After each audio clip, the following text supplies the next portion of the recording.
Hey Canucks fans, would you be okay with Brandon Sutter returning to the team for the season? I'm Canuck Clay. I'm the founder of the GLCPC, the Good Looking Canucks Positivity Club. This is my Canucks take, all in one take. It's Clay's Canucks commentary for Wednesday, July the 7th. Subscribe now for Canucks insight that's positive, timely, and trustworthy. At the end of the video today, I will announce a new Hall of Fame member. Thank you very much. And I will talk about Canucks After Dark that we're actually doing tonight, and I'll tell you why at the end of this video. But let's start off by talking a few updates on some Canucks players, starting with Brandon Sutter. Now, we know that he's an unrestricted free agent. We know that he didn't really live up to the foundational label that Jim Benning gave him when we signed him a long time ago, or traded for him actually, and then re-signed him.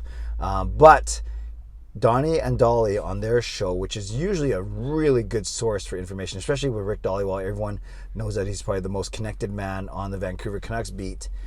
Dollywall said that there haven't been any talks yet with Sutter, but that the Canucks haven't ruled him out of the equation, so to speak. So we know that Sutter's coming off a contract that was basically about $4 million a season. The Canucks can't afford to pay him that this season. But we also know that the Canucks are looking for depth at center. Now so there's that right now, that there's been no talks as of yet, but it sounds like both sides are open to it. Sutter openly said at the end of the season that he wants to stay here. So hold that for a second, and let's talk about the fourth line center from last year, Jay Beagle, who missed half the season with now apparently Rick Dollywall did disclose that it was likely a neck injury, which is obviously very scary.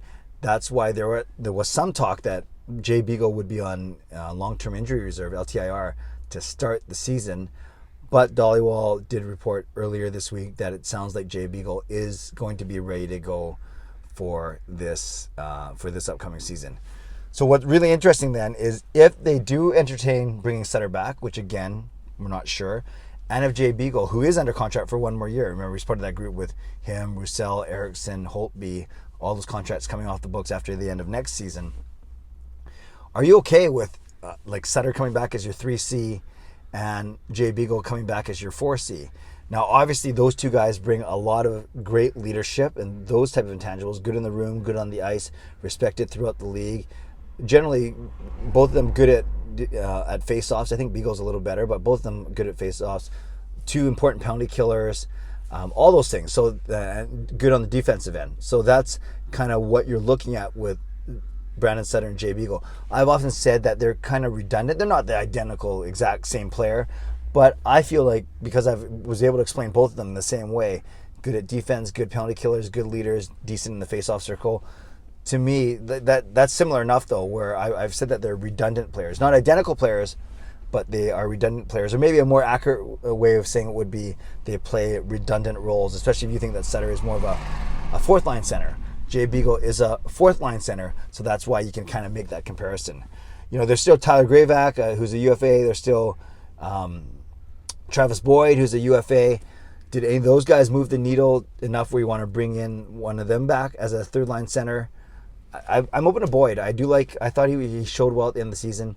He's been Washington Capital, Toronto Maple Leaf, and I think he could be really good for our team actually. So actually between Sutter, Boyd, and Gravac, I would take Boyd in a heartbeat.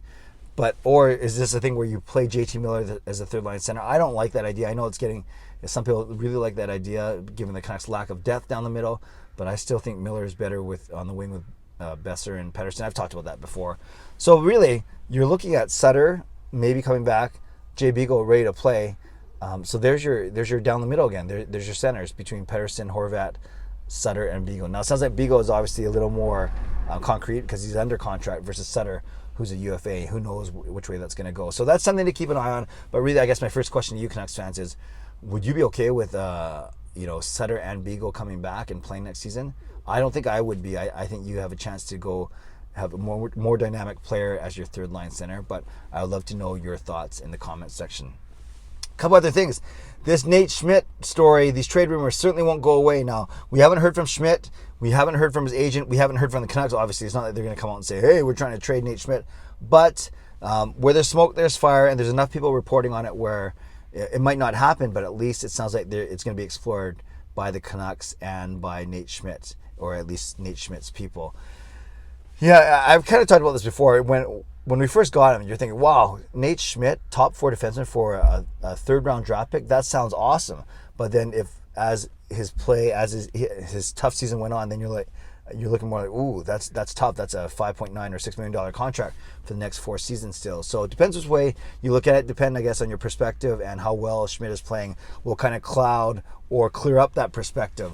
So as of now, it sounds like they're still talking maybe moving Nate Schmidt, but we'll see. And then I guess the big question is, what do you get back for him? I think you want a top 4D back, or at least you want to have a top 4D ready to go to replace him.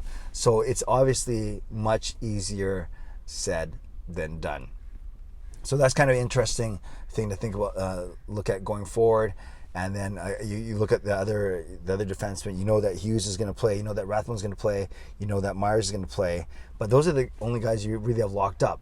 You still have Alex Ether as a UFA. The Canucks have had exploratory talks with him.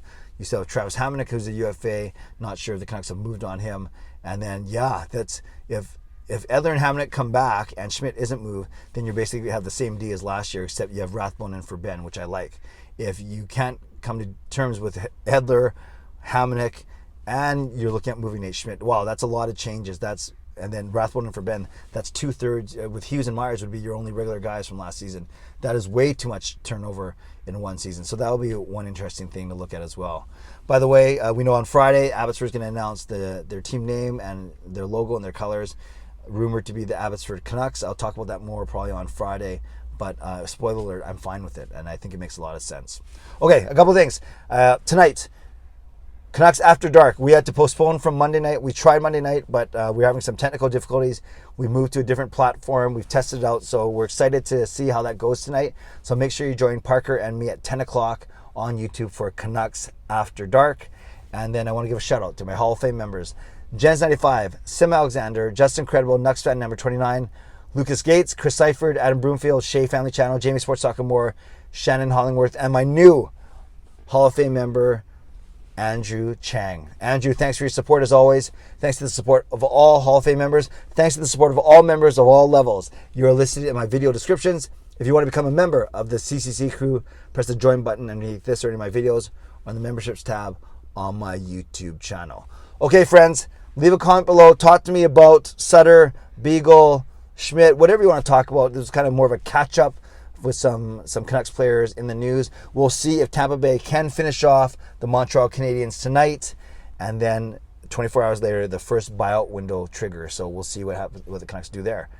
Holtby, Vertanen, some options there.